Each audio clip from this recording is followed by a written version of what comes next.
Excuse me ভাইয়া, ভাইয়া এদিকে একটা প্রশ্ন করতে পারি? আপনি সিঙ্গেল না মিঙ্গেল, যদি একটু জানাতেন। Signal single. ও সিঙ্গেল আপনি, যাই হোক খুবই দুঃখজনক ব্যাপার, একটা হ্যান্ডসাম ছেলে, উনি এখনো সিঙ্গেল, বয়স আহামরি বেশিও না আবার কমও না। তো ভাইয়া প্রশ্নটা হচ্ছে যে আপনি জীবন সঙ্গী হিসেবে, মানে জীবন সঙ্গী বলতে একটা গার্লফ্রেন্ড আপনার দরকার অবশ্যই, যেহেতু একটা হ্যান্ডসাম। তো আপনি আপনার গার্লফ্রেন্ড মানে ভবিষ্যৎ জীবন সঙ্গী হিসেবে আপনি কেমন মেয়ে চান? প্রেমিকা হিসেবে? প্রেমিকা হিসেবে আপনি কেমন মেয়ে চান?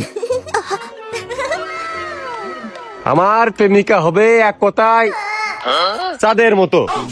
তাদের মতো? ভাই আমি বুঝতে পারিনি, কিন্তু অবশ্য চাঁদেরও কিন্তু কলঙ্ক আছে, দাগ আছে। তো যদি বিষয়টা একটু ক্লিয়ার করে দর্শকদের উদ্দেশ্যে বলতেন। চাঁদের মতো বলতে তো ভাই আমি চাঁদের মতন দেখতে বুঝইনি, আমি বুঝছি আমাদের প্রেমিকা যেটা হবে এটা অনেকটা চাঁদের মতো হবে।